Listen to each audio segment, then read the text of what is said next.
Bonjour à tous. Ben tiens, il y a du monde. Je suis pas tout seul. Non, il y avait une belle chorale ce matin et des belles paroles de chant. C'était magnifique d'entendre l'Église chanter. Alors moi, je suis heureux d'apporter la parole pour une deuxième fois d'affilée, un deuxième dimanche. La semaine dernière, je vous ai prêché sur Jonas. Et cette semaine, ça va être autre chose. Je ne vais pas répéter le même message.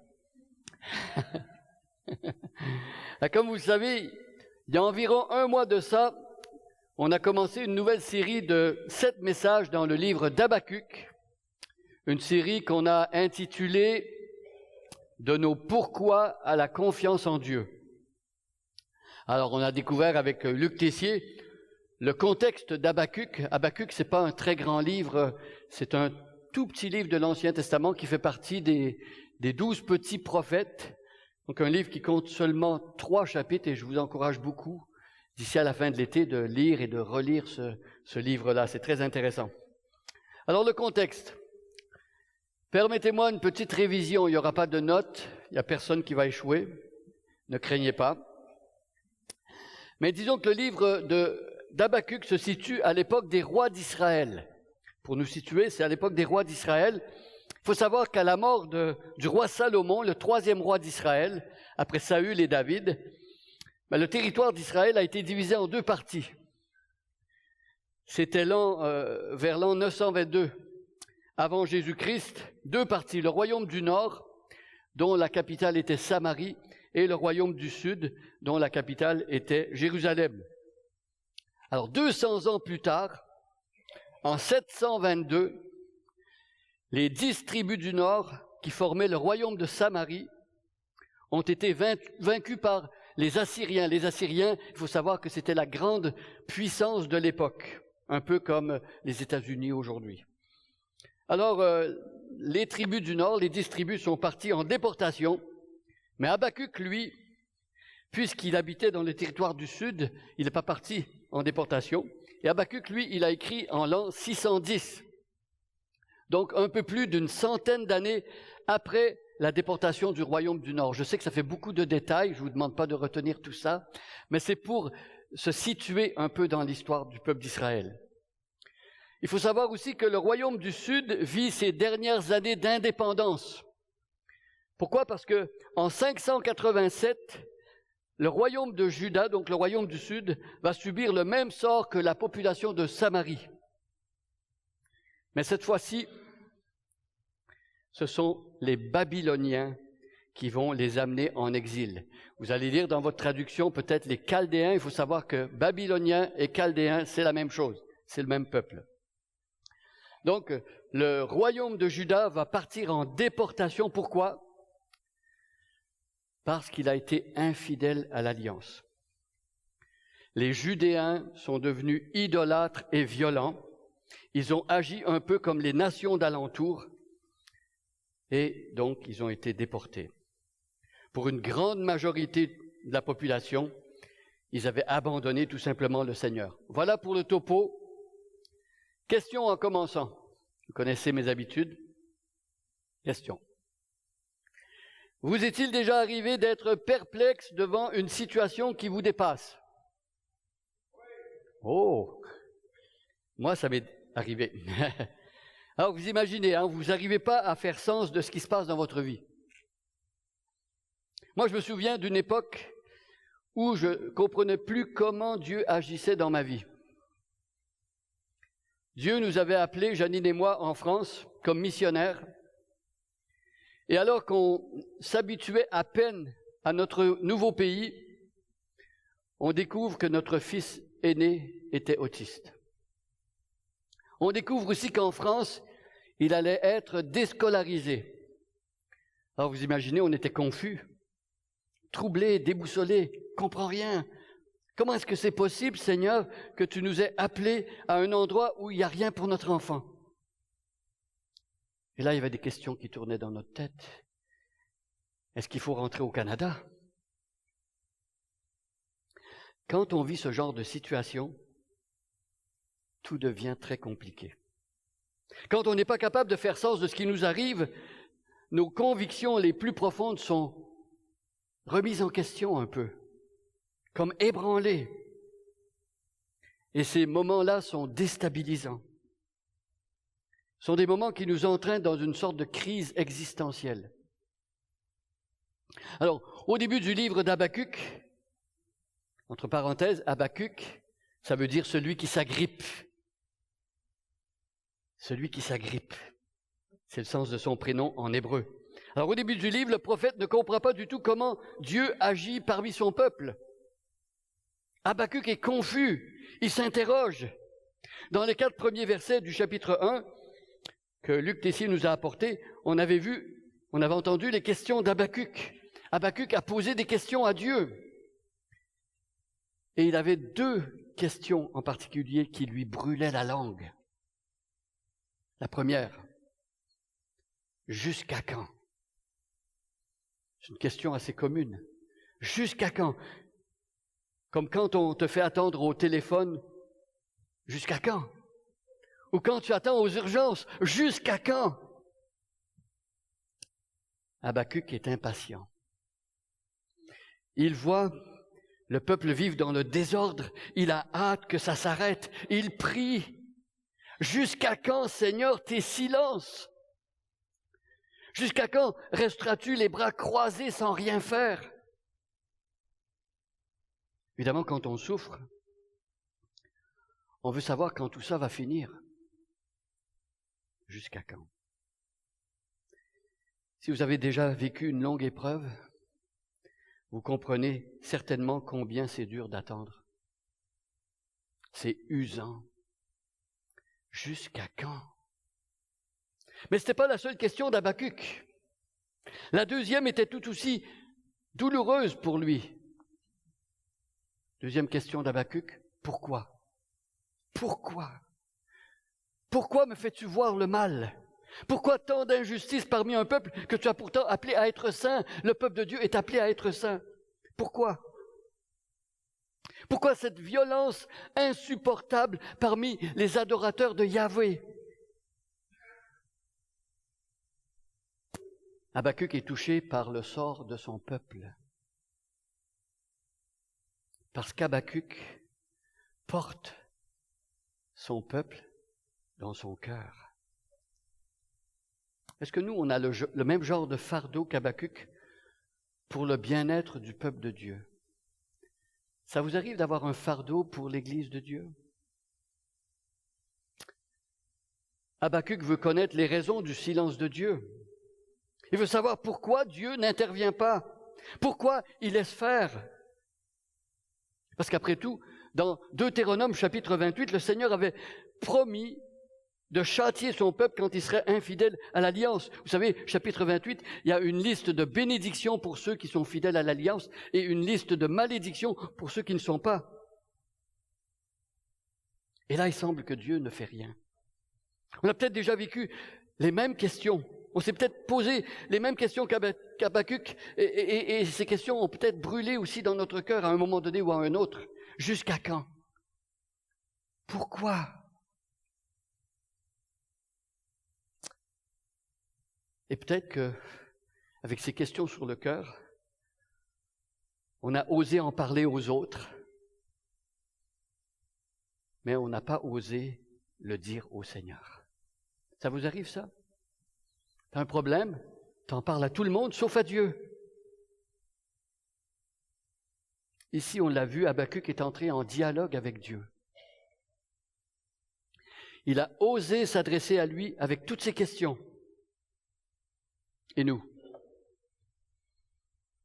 Vers qui nous tournons-nous quand nous sommes confus? Quand la façon dont Dieu agit nous paraît absolument incompréhensible, vers qui on se tourne? Habakkuk, lui, se tourne vers Dieu. Permettez-moi une petite parenthèse. Dieu ne répond pas toujours à nos pourquoi. Et je dirais même que la plupart du temps, pourquoi, ce n'est pas forcément la meilleure question à poser quand on souffre. Mais c'est souvent celle qui nous vient en premier. C'est souvent la question la plus naturelle, la plus normale. Rappelons-nous le patriarche Job. Après qu'il ait tout perdu sauf sa vie, Job. Après que sa femme l'ait abandonné et que ses amis l'aient tourmenté en l'accusant injustement, Job est entré en dialogue avec Dieu, comme Habakkuk au chapitre 1. Et il a demandé au Seigneur pourquoi tous ces malheurs. Et Dieu lui a répondu au milieu de la tempête. Et il lui a révélé sa gloire. C'est à ce moment-là que Job s'est repenti et que Dieu l'a complètement restauré. Il a fait même plus que ce qu'il avait au départ. Même si Job n'a jamais eu de réponse satisfaisante à ses pourquoi, Dieu lui a jamais dit pourquoi. Job a confessé à la fin de son livre, « J'avais entendu parler de toi, mais maintenant mon œil t'a vu. » Donc 2 questions d'Habakkuk, des versets 1 à 4.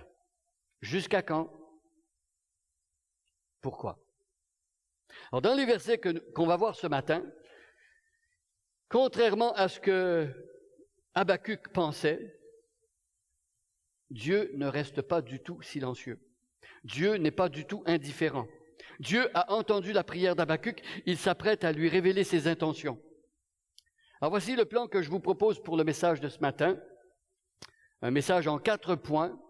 Premier point, Dieu répond toujours aux prières de ses enfants. Toujours. Deuxième, Dieu est maître de l'histoire. Troisième point, Dieu agit parfois d'une manière déroutante. Et dernier point, Dieu utilise des instruments surprenants parfois pour accomplir son plan. Répond aux prières, maître de l'histoire, agit d'une manière déroutante et utilise des instruments surprenants. Alors j'aimerais qu'on lise ensemble Habakkuk chapitre 1 versets 5 à 11. Je vais lire dans la version Louis II. Et ceux qui le peuvent, s'il vous plaît, levez-vous pendant la lecture. Habakkuk chapitre 1 versets 5 à 11. Écoutons la parole du Seigneur.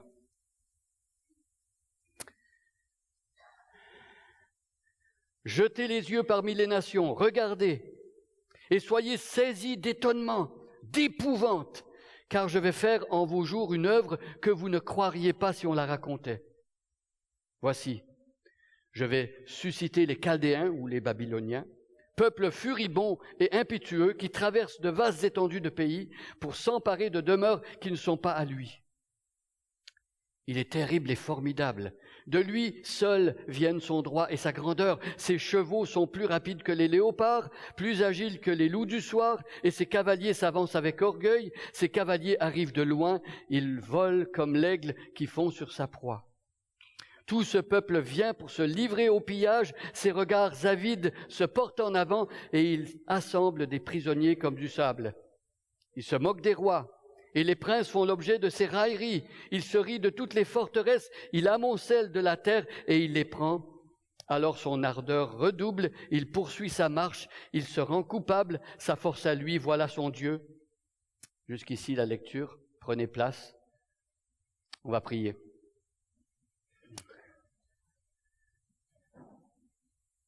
Seigneur mon Dieu, merci pour ta parole. Il y a des textes dans ta parole, dans la Bible, qui ne sont pas nécessairement faciles à comprendre. Je prie, Seigneur, que tu nous soutiennes, que tu me soutiennes, que tu nous éclaires, que tu disposes nos cœurs et que tu nous parles ce matin. Seigneur, nous voulons dire à l'instar du jeune Samuel, parle, car ton serviteur écoute. Nous avons prié au nom de Jésus. Amen. Alors, premier point, Dieu répond toujours aux prières de ses enfants. Examinons le verset 5. Jetez les yeux parmi les nations, regardez et soyez saisis d'étonnement, d'épouvante, car je vais faire en vos jours une œuvre que vous ne croiriez pas si on la racontait. Alors ici, dans le texte que je viens de lire, Dieu fait comprendre à Habakkuk que contrairement à ce qu'il pensait, eh bien, il a entendu sa prière. Peut-être parfois vous pensez que Dieu n'entend pas vos prières. Mais Dieu entend les prières. Dieu a même fait plus qu'entendre. Dieu a agi.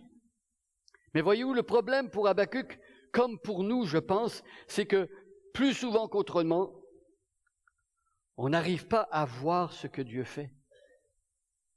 On n'arrive pas à voir. Habakkuk ne voyait pas encore la montée en puissance des Babyloniens. Il ne voyait pas cela. Il n'était pas encore au courant que ces Chaldéens, autrefois soumis aux Assyriens, allaient finir par les vaincre, à étendre leur empire jusqu'en Égypte et à dominer le Moyen-Orient pendant 90 ans. Ça, Habakkuk ne voyait pas. Et vous vous rendez compte, Dieu avait entendu sa prière. Et Dieu avait agi. Mais Habakkuk ne le voyait pas. Vous êtes peut-être en train de prier pour une situation précise et il vous semble que rien ne se passe. N'en concluez pas trop vite que Dieu ne fait rien. On est appelé à marcher par la foi et non par la vue. Amen. Sachez que Dieu est à l'œuvre quand vous priez, mais sa réponse n'est peut-être pas encore manifeste à vos yeux. Et sachez aussi que parce qu'on ne voit pas, ça ne veut pas dire que Dieu n'agit pas. Mais ce qui nous amène souvent à penser que Dieu n'entend pas nos prières, c'est peut-être aussi que la réponse de Dieu ne correspond pas à nos attentes. Et c'est exactement ce qui se passe ici. Habakkuk ne reconnaît pas la réponse de Dieu parce qu'il avait en tête un exaucement totalement différent. Un peu comme, imaginons ce Québécois qui va accueillir un touriste suédois à l'aéroport Trudeau. Il l'a jamais vu. On ne lui a pas remis de photo. Donc lui, naturellement, il cherche des yeux, un grand blond, aux yeux bleus. Mais voyez-vous, le Suédois, il est juste à côté, il n'est pas très loin de lui, mais le Québécois ne le voit pas. Pourquoi? Parce que le Suédois, il se trouve qu'il est petit. Il a les yeux châtains et les yeux bruns. Rien à voir avec ce qu'il attendait. C'est un peu ce qui arrive à Habakkuk ici.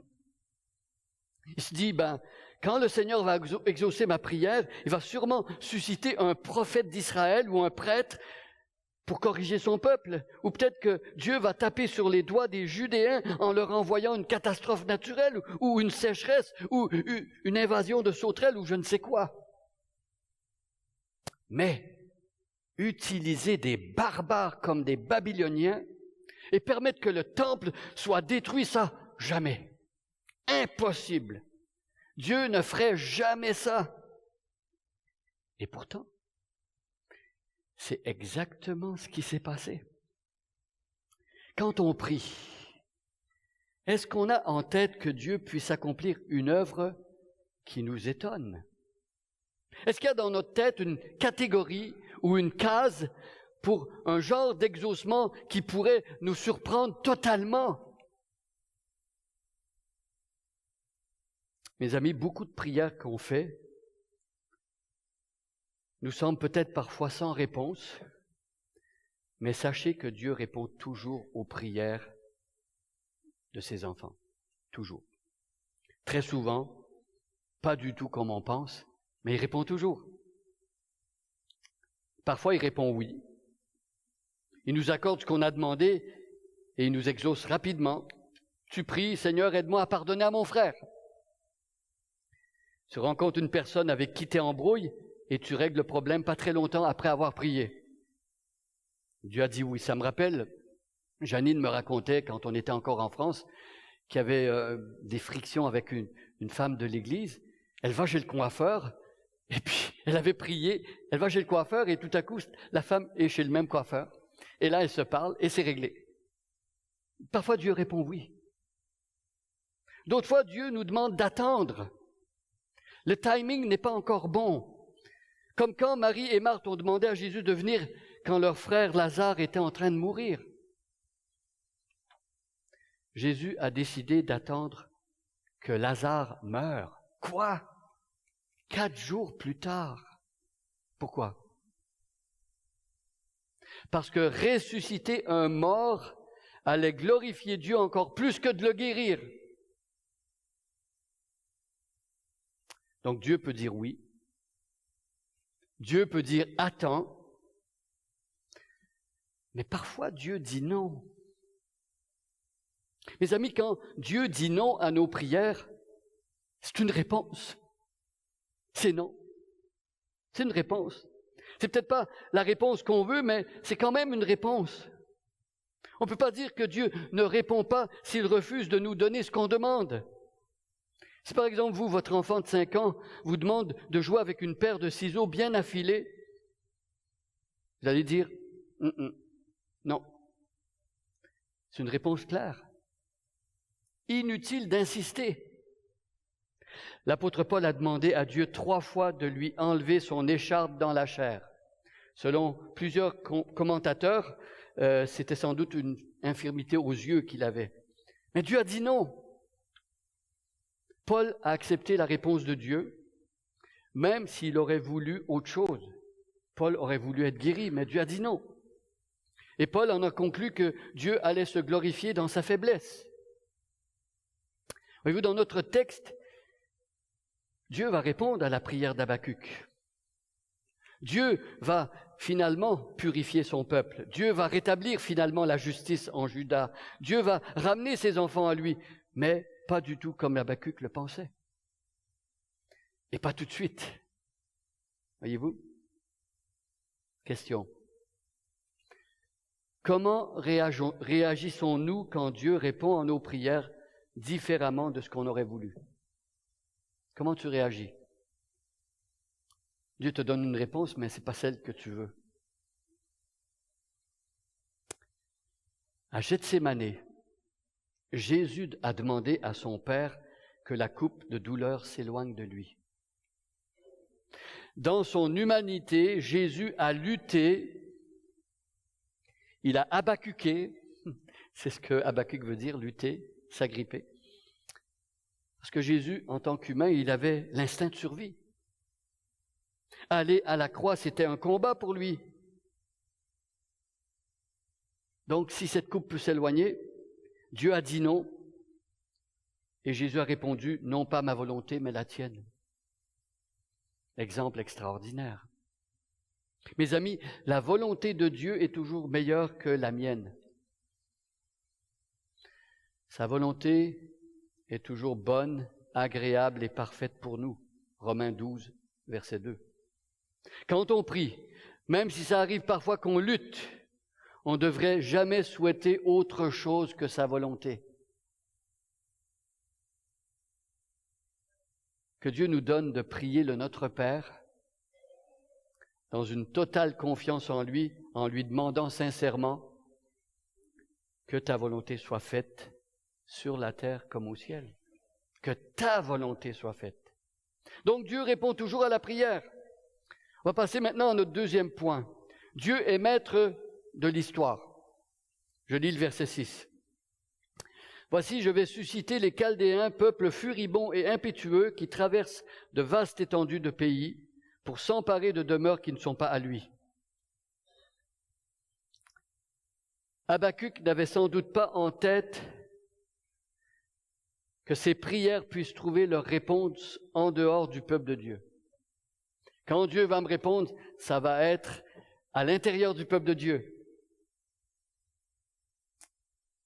C'était même pas sur son radar à lui que Dieu puisse susciter des personnes qui habitent à plus de 1000 kilomètres de chez lui pour redresser la situation en Israël.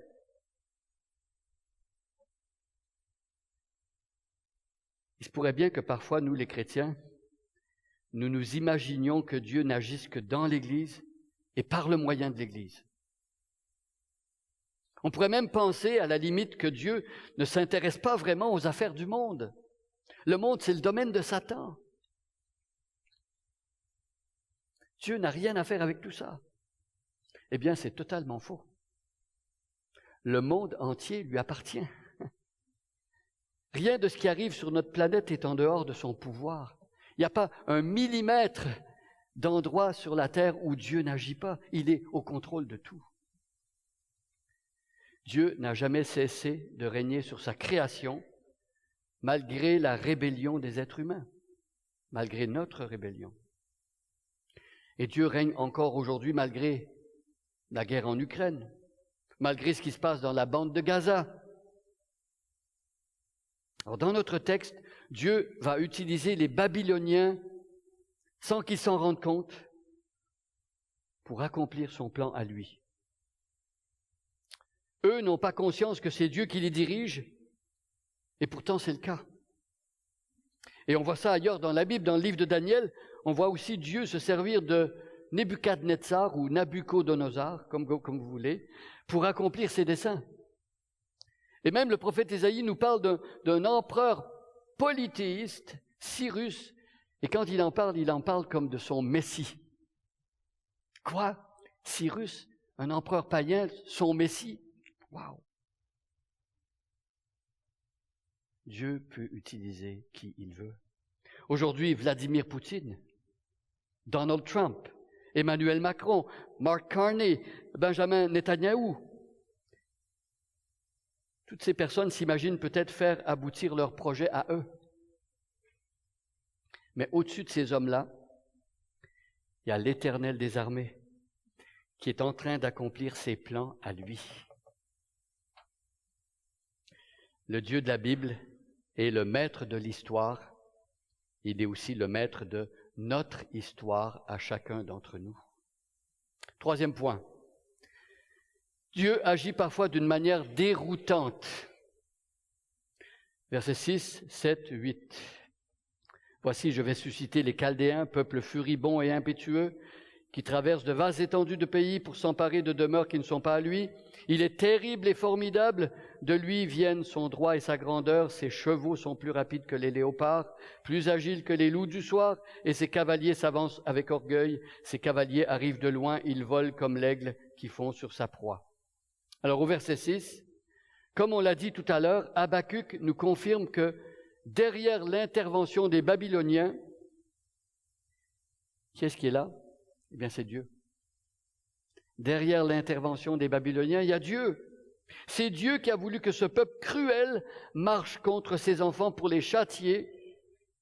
Et c'est bien cette réalité-là qu'Habakkuk trouve très dur à avaler. Ça reste pris au travers de la gorge. Est-ce que Dieu peut vraiment agir comme ça? User des Babyloniens, un peuple plus méchant encore qu'Israël, pour punir son peuple? Est-ce que Dieu peut agir comme ça? Eh bien oui. Eh bien oui. On s'imagine peut-être parfois avoir fait le tour de Dieu. On s'imagine avoir cerné sa façon d'agir dans le monde. Ah, moi j'ai compris, j'ai pigé. Et Dieu, avec le temps, peut devenir pour nous comme une formule mathématique. Toujours parfaitement déchiffrable pour nous les êtres humains. Jamais de surprise. Ces réactions peuvent devenir un peu mécaniques. Mais comme le livre d'Habakkuk nous le montre, et comme Habakkuk le découvre dans le chapitre 1, on ne peut jamais enfermer Dieu dans nos schémas humains. Ses pensées ne sont pas nos pensées. Et ses voix ne sont pas nos voix. La façon dont Dieu agit par moments est complètement déroutante pour nous. Naaman, le commandant syrien, devait aller se plonger 7 fois dans une petite rivière de son pays, en Syrie, pour guérir de la lèpre. Bizarre. Les troupes de Josué devaient faire le tour des murailles de Jéricho pendant 7 jours pour qu'elles s'écroulent. Bizarre. Dieu n'agit pas toujours selon notre logique à nous. Et Job l'a découvert à son époque. Job devait se dire, tu es intègre, tu marches avec Dieu, tu n'auras jamais de problème. C'est ce que la plupart des Juifs croyaient dans l'Ancienne Alliance, et même les apôtres pensaient ça. Si tu es intègre, pas de problème. Et Job a découvert que ce n'est pas toujours le cas. Un homme intègre peut souffrir. Habakkuk aussi est en train d'apprendre que le Dieu d'Israël, c'est un Dieu parfois déroutant. Il se pourrait que la façon dont Dieu agisse à notre époque nous trouble aussi. C'est possible que sa façon d'intervenir dans notre vie nous laisse sans voix. Qu'est-ce que tu es en train de faire, Seigneur? Par exemple, quand Dieu a annoncé à Sarah qu'elle aurait un bébé alors qu'elle avait 90 ans, elle a ri. Je pense que vous auriez ri vous aussi.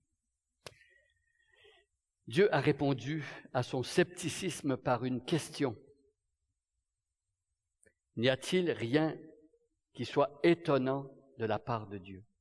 N'a-t-il rien qui soit étonnant de la part de Dieu? Est-ce qu'on croit ça ce matin? Croyez-vous ça? Qu'il n'y a rien d'étonnant de la part de Dieu? Moi, je le crois. Est-ce qu'on a conscience que Dieu pourrait nous surprendre? Pourquoi même ne pas demander à Dieu de nous étonner quand on prie? Seigneur, moi je te dis quelque chose, mais étonne-moi.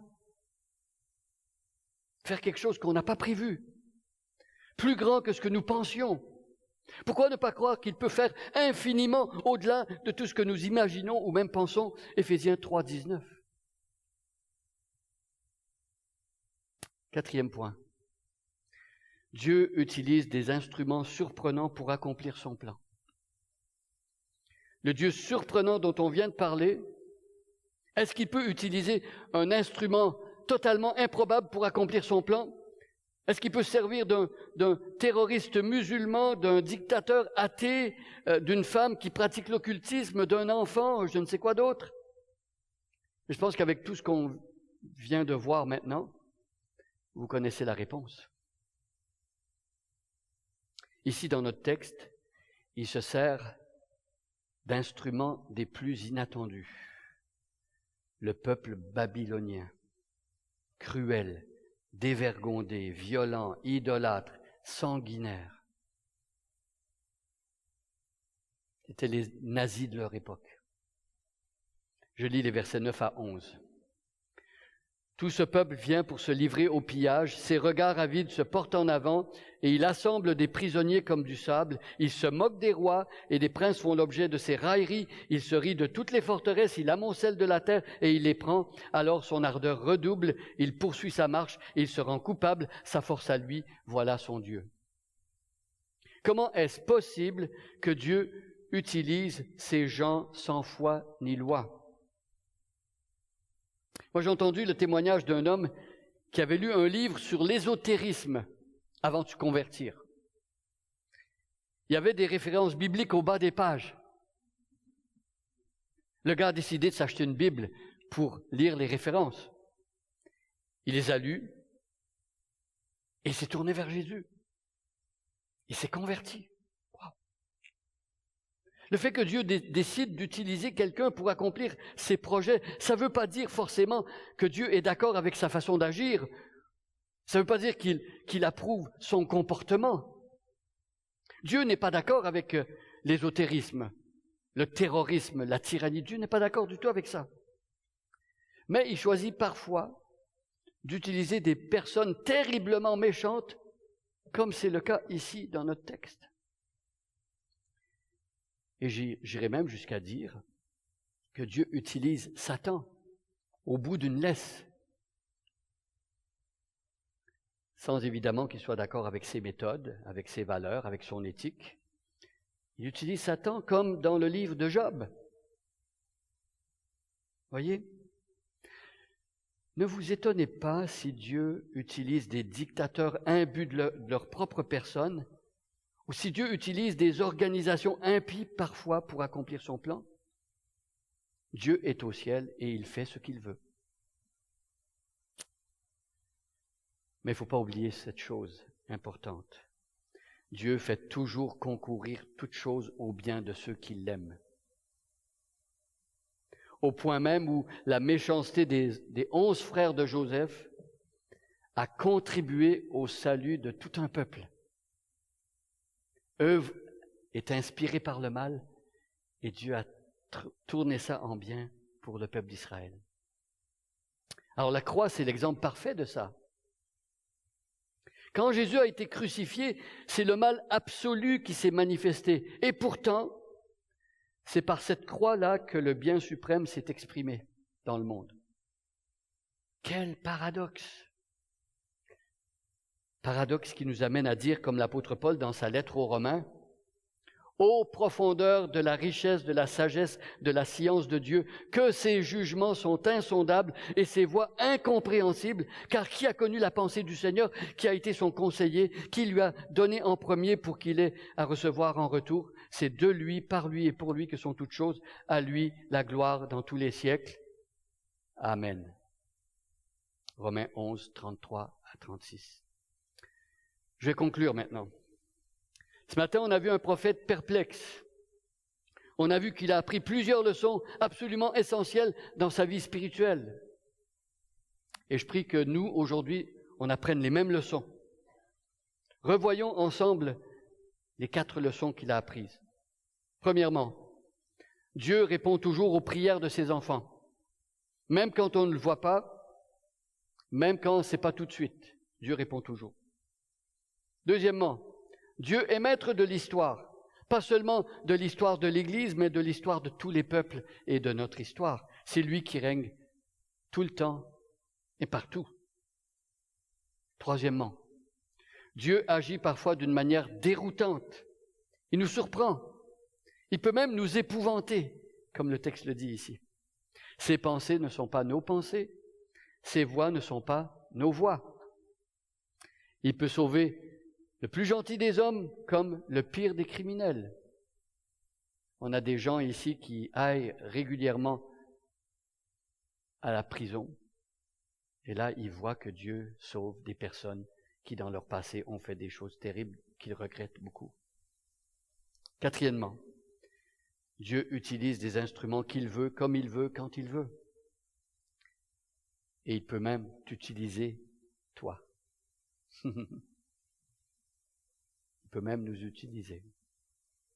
Alors si en ce moment, vous ne pouvez pas faire sens de ce qui arrive dans votre vie, ou même dans le monde, pourquoi ne pas en parler à Dieu? Comme Habakkuk. Pourquoi ne pas lui remettre toutes vos questions?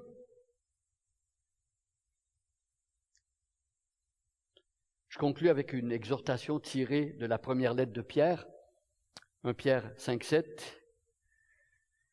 Déchargez-vous sur lui de tous vos soucis, de toutes vos questions, de toutes vos perplexités, de tout ce que vous ne comprenez pas, car lui-même prend soin de vous. Amen. Prions. Seigneur notre Dieu, combien tu es grand.